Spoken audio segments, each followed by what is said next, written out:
Thank you for coming out. When they asked me to come speak, I thought I would give some reasons for optimism. Maybe this is just the historical view, because I'm very excited that copyright common sense is starting to be more common, and that fear of the future seems to be abating.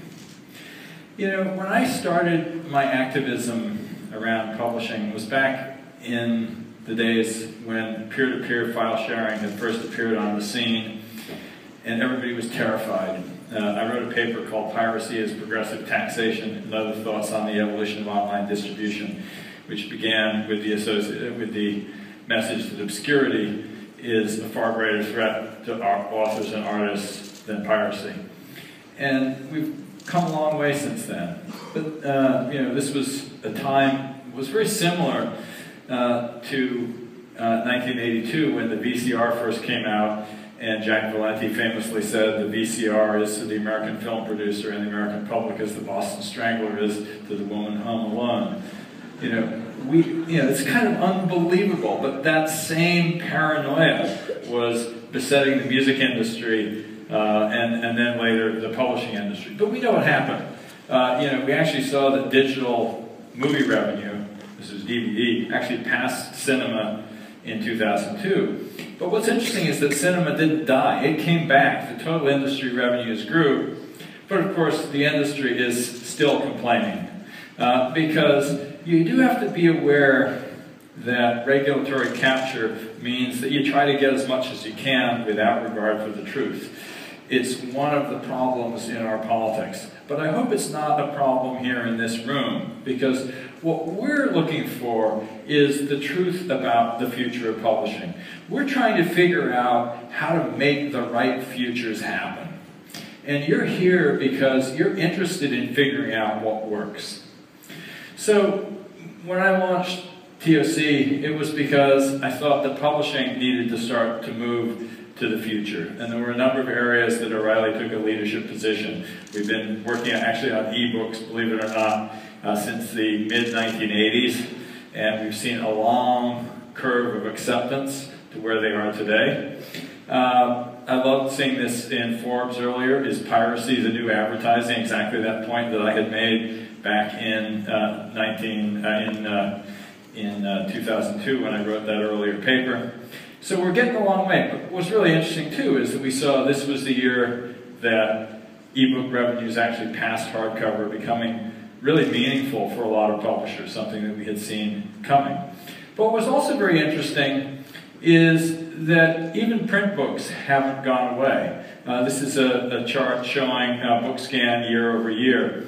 Now, I haven't followed the overall BookScan numbers, but we have a chart going back to something like 2005 that showed our industry, computer books, falling year after year after year, every year since 2005.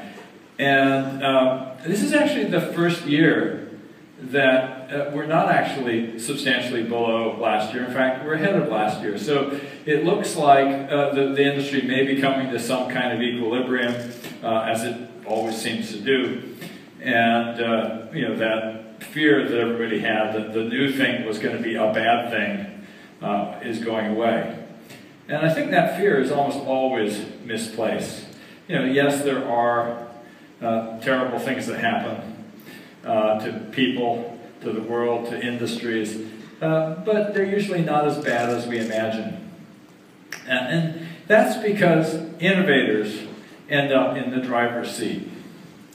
You know, the future happens because there are people who aren't afraid of it, who are willing to go and try to make interesting things happen. I want to tell you a story about a particular innovator. And this story starts with a conference, not about publishing, but about video, called VidCon. I went down to it last year, and I was kind of blown away because it felt like watching the Beatles in 1964. This is the line of screaming girls there to see Charlie McDonald, a young British YouTube star. The keynote for this event was 2 hours of YouTube stars coming out and doing their shtick for 5 minutes, and each one was greeted by thousands of screaming fans. And I thought, wow, what amazing energy.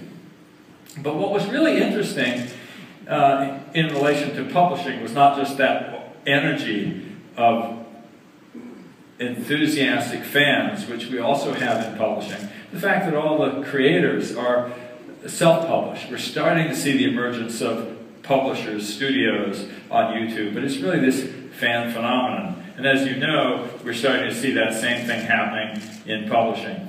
But what's perhaps particularly interesting is that the creator of this conference is a guy named John Green, along with his brother Hank.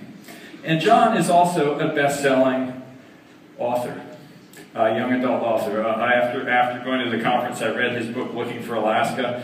What's really striking is just how many reviews it has. I think this is I can't read it from here, but 112,000 ratings and something like 12,000 reviews. His current book, even more striking. Fantastic, about 115,000 ratings and almost 25,000 reviews on Goodreads. And according to the New York Times, the book has sold about 950,000 copies. It means 15% of all the people who bought it have actually rated it on Goodreads. That's an astonishing story about how people still love reading, they still love books, they still love authors, they're sharing with each other, and that there are new forms of discovery. There's been this, drumbeat of fear that, oh my God, when the bookstore goes away, or if the bookstore goes away, people won't discover books anymore. And it just isn't true. There are new methods of discovery, and there are people who know how to use them. There are authors who know how to build a community online, and there are publishers who know how to build a community online for authors who don't necessarily know how to do that for themselves or don't have time or inclination to do that. And so there are opportunities that are becoming clear to those of us who are not afraid of the future but are trying to figure it out.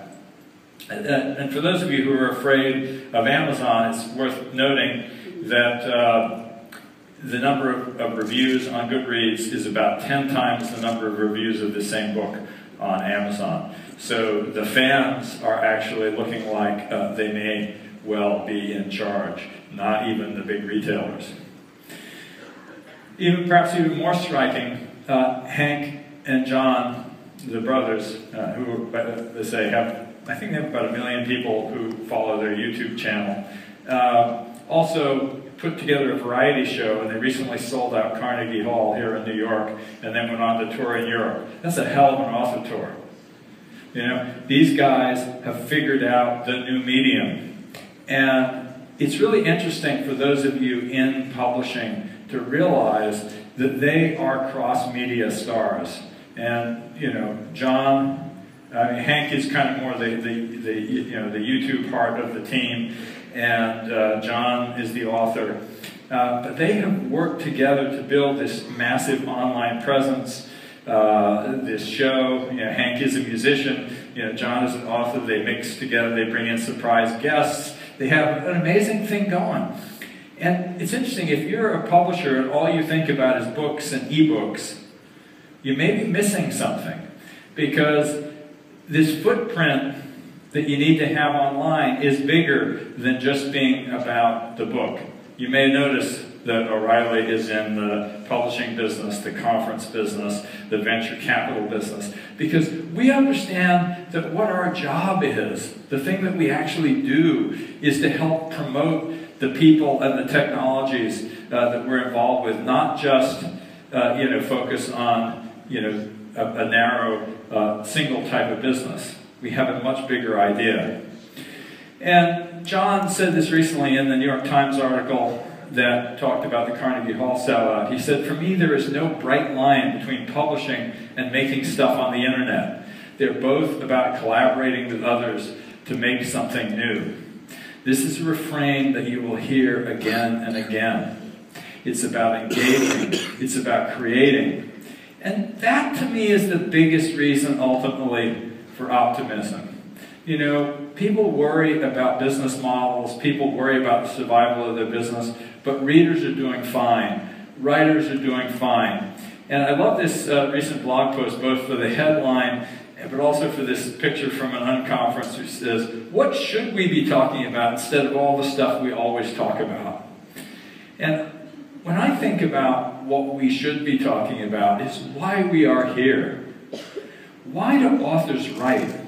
Why do publishers do what we do? It's not to make our fortune. You know, there are certainly people who've forgotten that. But I like to say that making money is like putting gas in the car. You know you need to do it, but your life is not a tour of gas stations. And so we have to remember what publishing is really about, what writing is really about. I started writing books and then publishing them for other people because there were problems I wanted to solve. And, you know, we still have a job to do. And that job is to educate, to entertain, to figure out how to gather the knowledge of the world and share it with other people.